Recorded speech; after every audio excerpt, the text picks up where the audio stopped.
বহুকেইগৰাকী সংখ্যালঘু বিধায়কে অসম গণ পৰিষদ দলত যোগদান কৰিবলৈ ইচ্ছা প্ৰকাশ কৰিছে আৰু বিধায়ক হৈ থাকিলে স্বাভাৱিকতে এটা নিজস্ব ভোট বেংক এটাও থাকে আৰু আমি ভাবো যে সম্ভাৱনা একেবাৰে নথকা নহয়। মইতো ভাবো যে যথেষ্ট সংখ্যক আসনত জয়ী হ'ব পৰা স্কোপ অসম গণ পৰিষদ দলৰ আছে। সংখ্যাটো মই ক'ব খোজা নাই, কিন্তু ভাল হ'ব। 1985 চনৰ পৰা বিভিন্ন নিৰ্বাচনত, বিশেষকৈ মই বিধানসভা নিৰ্বাচনৰ কথাই কৈছো, ৰাজ্যখনত বহু সমষ্টিত জয়লাভ কৰিছে আৰু জয়লাভ কৰাৰ কাৰণে সেইবিলাকত দলটোৰ কৃপা আছে। ক'ৰবাত সবল হৈ আছে, ক'ৰবাত দুৰ্বল হৈ আছে আৰু সেইকাৰণেই আমাৰ দিক নিৰ্ণায়ক বৈঠক য'ত হৈছিলে, সেই বৈঠকৰ পিছতে কৈছিলো যে আমি শিপাৰ সন্ধানত নামিম। সেইমতে দলৰ কৰ্মকৰ্তাসকলে খুব নিয়াৰিকৈ নিষ্ঠাৰে দলৰ সাংগঠনিক স্তৰবোৰ মজবুত কৰিবৰ কাৰণে কাম কৰি আছে, জনসংযোগ বৃদ্ধি কৰিবৰ কাৰণেও কাম কৰি আছে। গতিকে স্বাভাৱিকতে কৰ্মকৰ্তাসকলেতো আশা কৰিবই, আশা কৰাটোত অস্বাভাৱিকতা একো নাই। ক'ত আমাৰ উইনিং পচিবিলিটি আছে সেই দিশবিলাকো আমি জানিব বিচাৰিছো। সেইবিলাকৰ ভিতৰতো অগ্ৰাধিকাৰ ভিত্তিত আমি কথাবোৰ বিবেচনা কৰিব লাগিব আৰু আমি ছাৰ্ভে কৰিবৰ কাৰণেও কিছু গ্ৰুপক আমি দায়িত্ব দিছো। এইবিলাকো চলি আছে, সম্পূৰ্ণ হোৱা নাই। গতিকে খুব কম দিনৰ ভিতৰতে এইখিনি কথা স্পষ্ট হ'ব। আজিৰ দিনটোত একো নকওঁ, যিহেতু কথা বতৰাখিনি জাষ্ট কেইখনমান জিলাই বক্তব্য ৰাখিছে, সকলোৰে পৰা জনাৰ পিছত ডেফিনেটলি ছবিখন পৰিষ্কাৰ হ'ব আৰু সমষ্টি ভিত্তিত আজি মই নকওঁ এইকাৰণে যে কোনটো সমষ্টিত প্ৰতিদ্বন্দ্বিতা আমি এলায়েন্সত আছো। এতিয়া বন্ধুত্বমূলক প্ৰতিদ্বন্দ্বিতাই কেতিয়াবা সুফল নিদিয়ে।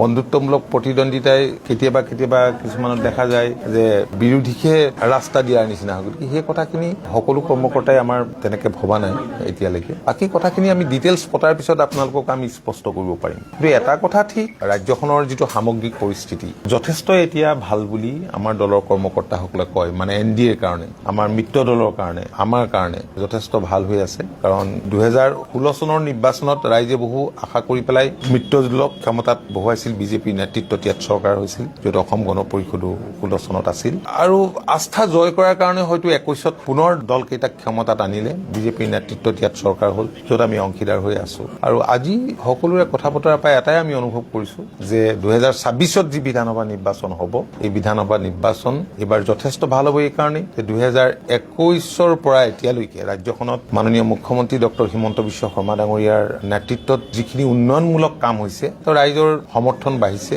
আৰু আমি অনুভৱ কৰিছো যে এইবাৰ NDA ইয়াত হেকট্ৰিক কৰিব।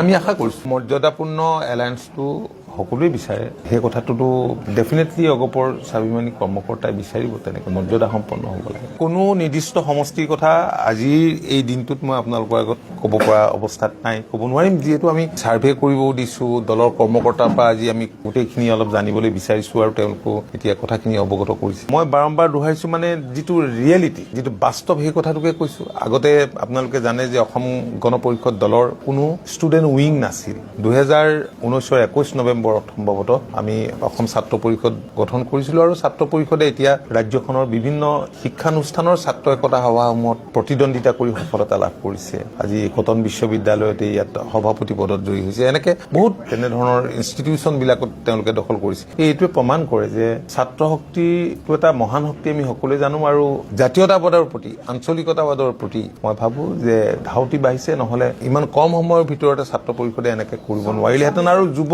মহিলা যথেষ্ট সংখ্যকে আছে, কিন্তু সকলোকে বিধানসভাতেই টিকেট দিব পৰা যাব। আজি সেই পৰিৱেশটো গঢ় লৈ উঠা নাই এতিয়ালৈকে। তেওঁলোকে কাম কাজ কৰিছে, তেওঁলোকে অভিজ্ঞতাও সঞ্চয় কৰিছে আৰু মই ভাবো যে তেওঁলোকৰ সক্ৰিয় অংশগ্ৰহণে দলটোৰ শক্তি বৃদ্ধি কৰিছে। মই এইটো আজি কেণ্ডিডেট আৰু সমষ্টিৰ কথা এই মুহূৰ্তত মই ক'ব খোজা নাই। প্ৰথম কথা হ'ল যে এটা দলটোৰ মই কোনো নেতা বুলি মই নিজকে নাভাবো, দলৰ এজন কৰ্মী। গতিকে দলৰ কৰ্মকৰ্তাই কোনোবা নিৰ্বাচনত প্ৰতিদ্বন্দ্বিতা কৰিব, কোনোবাই নকৰিব, কোনোবাই পঞ্চায়তত কৰিব, কোনোবাই মিউনিচিপাল বৰ্ডত কৰিব। কাৰণ ইয়াত সুকীয়া নিৰ্বাচন হয়, বেলেগ বেলেগ পৰ্যায়ত পৌৰসভাৰ নিৰ্বাচন আছে, পঞ্চায়তৰ নিৰ্বাচন আছে। দলত থাকি চৰকাৰ অংশীদাৰ হলে অন্যান্য বেলেগ ধৰণেও একমোডেট হ'ব পাৰি, কিছুমানে প্ৰতিদ্বন্দ্বিতাও কৰিব পাৰিব। গতিকে কথাখিনি এনেকুৱা, আৰু অলপ আমাক পৰ্যবেক্ষণ কৰিবলৈ দিয়ক। মইতো ভাবো যে যথেষ্ট সংখ্যক আসনত জয়ী হ'ব পৰা স্কোপ অসম গণ পৰিষদ দলৰ আছে। সংখ্যাটো মই ক'ব খোজা নাই, কিন্তু ভাল হ'ব। বহুকেইগৰাকী সংখ্যালঘু বিধায়কে অসম গণ পৰিষদ দলত যোগদান কৰিবলৈ ইচ্ছা প্ৰকাশ কৰিছে আৰু বিধায়ক হৈ থাকিলে স্বাভাৱিকতে এটা নিজস্ব ভোট বেংক এটাও থাকে